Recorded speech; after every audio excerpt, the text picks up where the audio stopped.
This is GM Word of the Week, and I'm Fiddleback.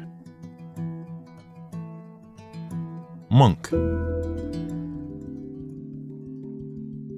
We have a bone to pick with the monk.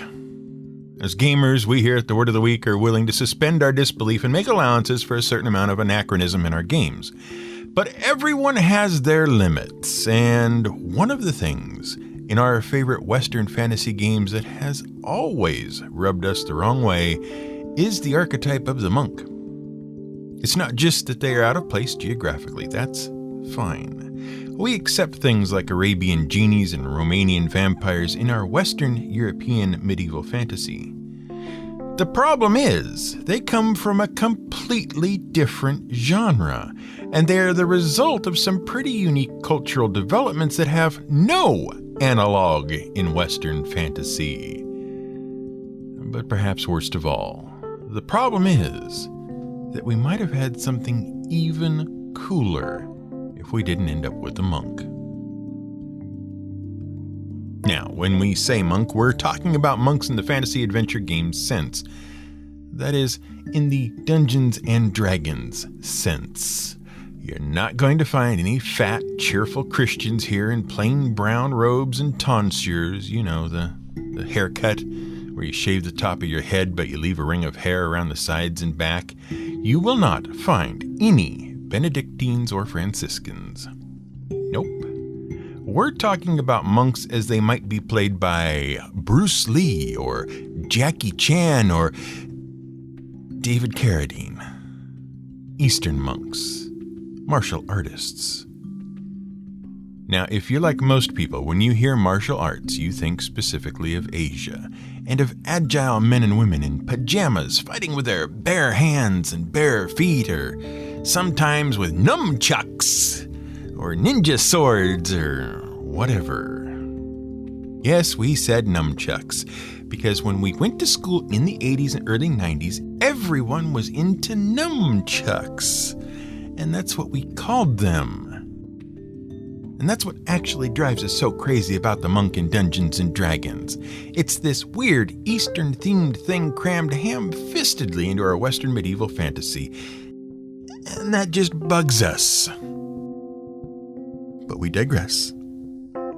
Point is, when you hear martial arts, you think wushu. In Chinese, wu means having to do with fighting or warfare, and shu means skill or discipline. Or if you prefer, wu means martial, and shu means art. Funny how that works out. And the reason you think that in Chinese is because we pretty much associate the birth of Eastern martial arts with China. And that's fair enough, because according to legend, China invented martial arts. At least what we think of when we hear martial arts. Wushu. And let's call them wushu to avoid confusion later. Trust us. So, wushu. Legend says that the first wushu techniques were invented more than 4 millennia ago in China, before the Jia dynasty. You remember that one, right?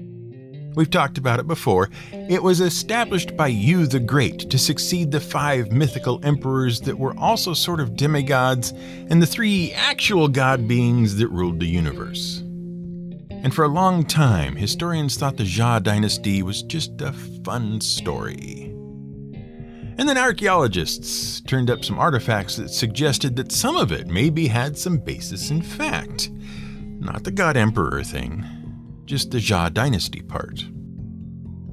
Well, according to the legend, it was one of those demigod emperors, Huangdi, who invented wushu. He was a famous general, see, and he was a bit of a Renaissance demigod. He wrote all sorts of stuff about medicine and astrology, and he invented tea. And he also wrote a lot about warfare and combat. And he developed a number of combat techniques, including an unarmed wrestling style called Jiao Di. Now, whether you believe that whole story about demigod emperors who invented tea and inherited the universe from gods, the fact is that we do have some solid records from around the 5th century BCE about a hand-to-hand combat style, which included things like unarmed strikes, throws, grapples, pins, locks, and pressure point attacks. But what's interesting is that by the time of the annals of spring and fall were being written in the 5th century BCE and talking about wushu techniques like those above, there had already been a significant amount of trade between India and China. See, starting in about 600 BCE, there were these networks of trade routes and roads that would eventually become the Silk Road. Now, you've probably heard of the Silk Road. It was a pretty significant connection between China and Rome and Europe that officially became a thing in 130 BCE when the Han Dynasty opened trade with China. And it officially stopped being a thing in 1453 when the Ottoman Empire conquered the entire Middle East and points beyond and closed down all trade everywhere. Which is why Europe had to start sailing ships across the ocean to look for new trade routes. Except a lot of that is incorrect. First, the Silk Road is not a single road. It was a whole network of paved roads, caravan tracks, and known routes, which is why some historians have taken to calling it the Silk Routes instead of the Silk Road. And the reason, by the way, it's called the Silk Road is because one of the primary goods that moved from China to Rome and Europe was silk. But also tea, dyes, porcelain, spices, bronze artifacts, perfume, ivory, rice, paper, gunpowder, and in return, China got horses, grapes, wine, dogs, animal furs, fruits, wool, textiles, gold and silver, camels, weapons and armor, and slaves. Second, the Silk Road didn't just connect China and Rome. It connected all sorts of things: China, India, the Persian Empire, the Middle East, Asia Minor, and of course, Greece and Rome and Europe. Because it was a network.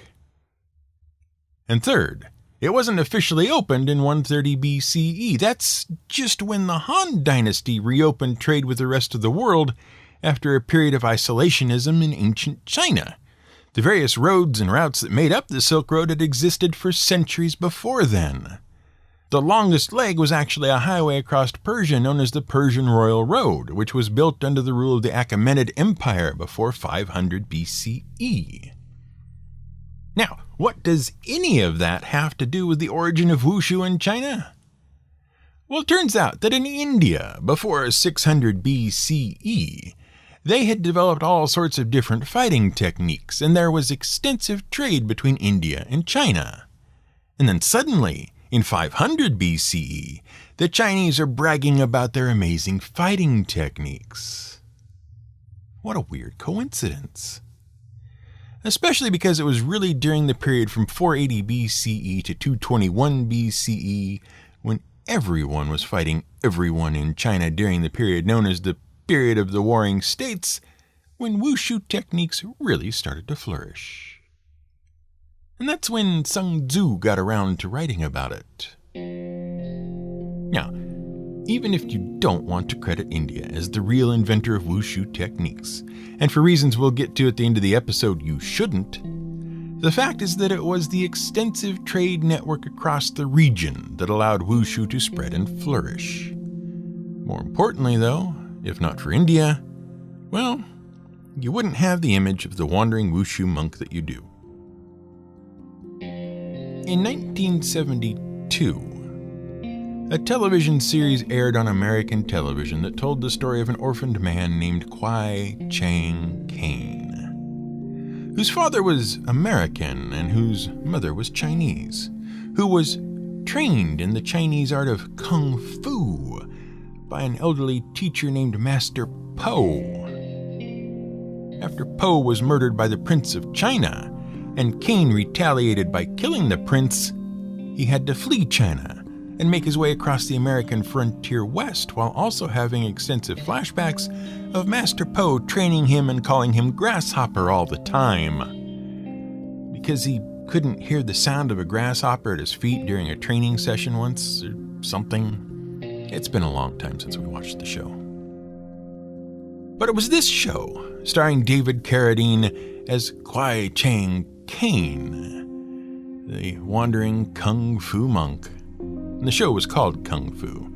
It was this show that basically set the stage for the popularity of the martial arts movie in America. And it also depicted a very particular and surprisingly grounded in history, image of the wandering martial artist monk. It depicted a Shaolin monk. Now, the Shaolin Monastery is pretty much the most famous temple in China. In real life. The show didn't make it up. And the Shaolin monks are famous for their kung fu training, their strength, their agility, their endurance, their resistance to pain, and their devotion to what might be the world's most peaceful religion, Buddhism. Specifically, Zen Buddhism. Buddhism is about achieving peace and contentment through an understanding of the true nature of the universe. Basically, there was this prince in Nepal named Siddhartha Gautama. He lived from about 560 BCE to 460 BCE, and though he was born to wealth and affluence, he renounced it all and adopted an ascetic lifestyle after he realized that all the material and carnal pleasures of his life weren't really making him truly happy. Like, deeply spiritually happy. In fact, the pursuit of those things was actually the source of most of the unhappiness in the world. Basically, he came up with 4 universal truths. Life is basically painful, but all of that pain comes from desire and attachment. So if you can eliminate desire, you can eliminate pain. And the way to eliminate desire is to adopt a noble mindset and noble path. Anyway, that's Buddhism in a nutshell. Everything else in Buddhism is about achieving the state of passionless contentment, and how to do it right. Now, fast forward to 480 CE, and a Buddhist teacher named Buddha Barda, also known as Batuo in Chinese. He had some particular ideas about how to Buddhist correctly, how to achieve the state of passionless contentment. One of his ideas was that the best way to learn how to Buddhist was from a teacher. Now that might seem obvious, but Buddhism had mostly been focused on studying the written teachings of previous masters, including the first Buddha himself. The second idea he had was that Buddhism was all internal. Although Buddhism is about understanding the true nature of the universe because you, yourself, are part of that universe, you have the nature of the universe in yourself. You just have to get there. If you can sync up your mind and your body and get your mind to stop thinking too much, you can also sync up your mind in the universe. Easy, right? So Buddha Barda goes to China in 496 CE, and he talks to the ruler of the Northern Wei clan, Emperor Sha Wen. Now, despite the fact that a lot of his court are really into Confucian philosophy, Sha Wen is a devout Buddhist. And so he gives Buddha Barda a little grove of trees, which in Chinese is called a lin, atop Mount Shaoxi. The Shao Lin. See? And Buddha Barda established a monastery there to teach his brand of Buddhism known as Chan Buddhism in China or Zen Buddhism in Japan. And as part of the whole sync up mind and body thing, they perfected a wushu technique that eventually became known as Kung Fu. Now, over the course of the 1500 years since the founding of the Shaolin Temple, there have been a lot of politics and a lot of war. And the monks of Shaolin have gotten wrapped up in it pretty heavily at times. The temple was razed several times when non-Buddhists took power in China, and then rebuilt under the rule of Buddhists. When the Tang dynasty rose up against the warlord Wang Shichong in 618, the Shaolin monks joined the fight. But a later Tang emperor feared a Buddhist uprising in 841 and burned all the Buddhist temples. The fate of the Shaolin was unknown for a long time. During the Mongol invasion, the Shaolin monks fought hardily, and then when the region collapsed into lawlessness and was overrun with bandit armies in the 1550s, they fought again. They became famous for staff fighting during this period, and for empty hand fighting as well. The monastery was abandoned for many years. It was sacked several times. It was inhabited by squatters and pretenders. The monks were accused of siding with the Boxers during the famous rebellion of 1900. The temple fell into disrepute in 1912 when the imperial dynasty collapsed, and it was burned down in 1928. And during the communist government's Cultural Revolution of 1966, the temple was burned again, and the monks were publicly flogged and flailed. Many of the temple's treasures were destroyed. And that might have been the end of the Shaolin Temple. But then, in America and the West, something happened. First, there was the TV show called Kung Fu, and then some movies got made. And ultimately, in 1982, a film called Shaolin Shi, the Shaolin Temple, reached the West. And it introduced martial artist and actor Li Lianji, aka Jet Li, to the West. And as a result of the rising popularity of martial arts movies in the 1980s and 1990s, the Shaolin Temple became a tourist destination.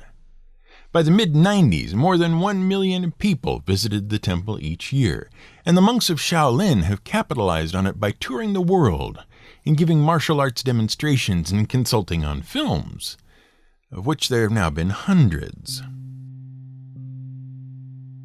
But, truth be told, Wushu, Eastern martial arts, didn't really catch on across the world until the modern era. And honestly, Wushu techniques weren't as hugely influential in China as we might believe. Wushu actually gained a substantial foothold in popularity thanks to a particular island in Japan, where the most popular Eastern martial art in the world was born thanks to an oppressive government policy of no weapons allowed. The Okinawan Islands are a chain of islands, of which Okinawa is the largest, stuck between mainland Asia and Japan. And ages ago, like 50,000 years ago or something, it was actually connected to both via a land bridge. But when the sea levels rose, the people of Japan, Okinawa, and mainland Asia were all kind of isolated from each other. The point is, for a long time, until the 17th century specifically, Okinawa was doing its own thing. It wasn't Japan or China, it was its own kingdom. Well, it was 3 kingdoms for a while: Nanzan, Chuzan, and Hokuzan. In 1372, trade between the Okinawan kingdoms and China became a thing. And to cement that trade deal, the Chinese emperor sent a group of settlers, known as the 36 Families, to establish a permanent settlement on Okinawa. They were artisans and merchants and professionals and brought various skills to Okinawa. Among them was Shaolin Kung Fu. The locals practiced the Kung Fu, but they also fused it with earlier techniques they'd learned under trade with the Tang Dynasty, which they called Tode, or just To. Now, interestingly, because of the unique nature of the Chinese kanji alphabet, the character for To can also be read as Kara. Kanji is weird. So the technique was called Carradine. So by 1429, you had 2 very well-developed Wushu techniques coexisting in Okinawa: Kung Fu and Carradine. And that would just be a neat little historical factoid. But for the fact that in 1429, a general of the Shou dynasty violently united the 3 kingdoms of Okinawa under his rule. And then in 1477, the Shou dynasty begat the very paranoid Shoshin dynasty, which was terrified of a peasant uprising. And so the Shoshin rulers banned all citizens from owning weapons or training in combat. Now, as the parent of any teenager can tell you, the best way to make something popular is to ban it. Suddenly, Kung Fu and Carradine became all the rage among the populace. Of course, the first rule of Carradine Club was that you didn't talk about Carradine Club.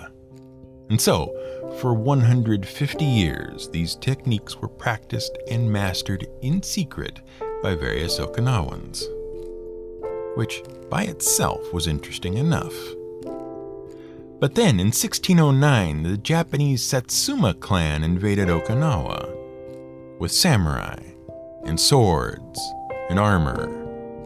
And the unarmed populace found their empty-handed fighting techniques were a bit lacking when pitted against the armed and armored. And so they started inventing a variety of weapons especially designed to counter swords and other weapons of the samurai. Things like the sai, the nunchaku, the bow, the tonfa, and the kama. Basically, most of the weapons used by certain mutated turtles and all of the weapons that monks in Dungeons and Dragons can use with their special monk powers. In 1875, things got a lot better for the Okinawans. They were freed from the oppression of the Satsuma clan and officially became part of Japan, and thus their technique of Carradine and their specialized weapons were free to spread across Japan.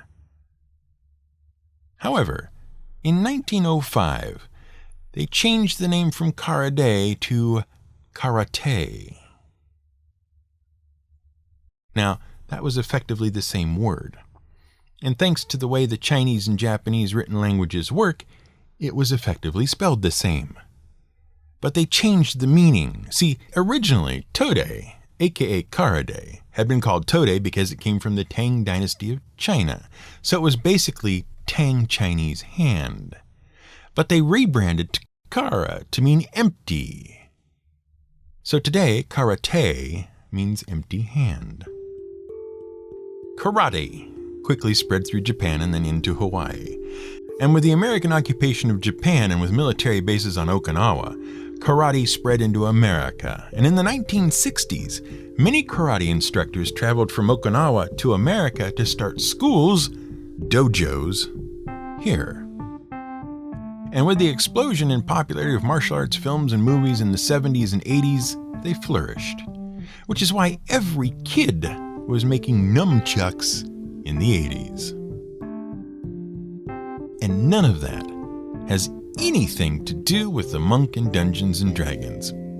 Seriously, the first monk in Dungeons and Dragons was designed and played by Brian Bloom, one of the co-founders of TSR and one of Gary Gygax's first partners. And it was eventually included in the 1975 supplement Blackmore, based on a massive pile of scribbled notes that Dave Arneson had provided about his own home game. And it was not based on Shaolin monks or the Kung Fu television series or karate. It was based on a series of novels by Warren Murphy, Richard Sapir, and a bunch of ghostwriters whose first book, Created, The Destroyer, was published in 1971. And it was a series about Remo Williams, a New Jersey cop who was framed for murder, sentenced to death, and secretly recruited by the government as a super spy and assassin. Remo Williams is a master of a completely made-up Korean martial art known as Sinanju, which is a mix of Zen, karate, aikido, and judo. Later on, it also turns out that Remo Williams is actually an incarnation of the Hindu god Shiva, is actually the subject of a prophecy about one who will bring balance to Sinanju, or something like that. Seriously, that's where the Dungeons and Dragons monks came from. Now, we're not the only gamers who have complained about the monk, and so the monk has evolved officially and unofficially throughout the years. Gradually, various elements from the actual history of the Shaolin monks, Zen Buddhism, Okinawan karate, and other tidbits from wushu history and pop culture have been layered on. Mainly because people thought the original monk was too weak to be viable, and a bit silly. But we, of course, dislike the fact that it's an intrusion of Eastern flavor in our Western medieval fantasy, as we've said, which is a shame because you don't need wushu to have martial arts monks. And that's because the phrase martial arts doesn't mean karate and kung fu and ninjas and stuff, which is why we were careful to call that stuff wushu earlier. See? We had a point. In truth, the phrase martial art is derived from the name Mars, the Roman god of war, and it refers to any art, technique, or discipline based on practicing any form of combat at all. Technically, boxing, wrestling, and fencing, as in dueling, are all martial arts, and every culture on Earth has developed a martial art or 2 or 10, even Christian monks. Let's leave you with the story of Fecht Book 133. And even though it is written as capital I.33, that's how it's pronounced. Fecht Book 133. In case you want to look it up. It's a German manuscript whose author is unknown, and it appears to date from 1300. And it's a martial arts manual written by Christian monks from a Franconian monastery in Central Europe where Germany stands today, that instructs monks in a particular style of skirmish-type combat using a sword and buckler. The text describes the instructor as a priest, and the illustrations show fighters working the various exercises with their heads shaved in a tonsure. And if Brian Bloom had been reading medieval manuscripts instead of cheap spy novels, maybe we could play a totally theme and genre-appropriate swashbuckler priest, a sort of Friar Tuck by way of Errol Flynn or Cary Elwes, instead of James Bond by way of David Carradine and Jet Li. And maybe that's what really bugs us. This has been GM Word of the Week. It's written and researched by The Angry GM and produced by me, Fiddleback. You can support us on Patreon at patreon.com/GM Word of the Week.